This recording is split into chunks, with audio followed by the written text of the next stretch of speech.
nijue jinsi ya kusema ukweli, kwa sababu unaweza ukasema ukweli lakini ukaharibu, na unaweza kusema ukweli na ukajenga. Nisaidie jinsi ya kuiwasilisha ukweli halisi na sio kupotosha, kwa sababu kuna muda mwingine mazingira yanakushawishi kupotosha na sio kujenga. Kuna wakati mwingine ukweli ambao nilionao nashindwa kuwasilisha kwa nguvu, nashindwa kuwasilisha kwa usahihi, na pale ambapo najikuta kwamba napoteza watu wengi, lakini ni kwa sababu sijajua kuwasilisha ukweli.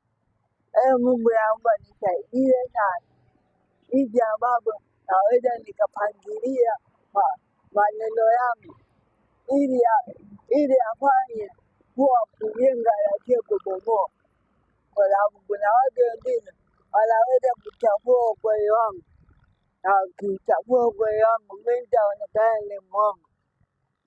Mungu naomba nisaidie sana niseme ukweli kwa usahihi, kwa sababu naweza nikasema ukweli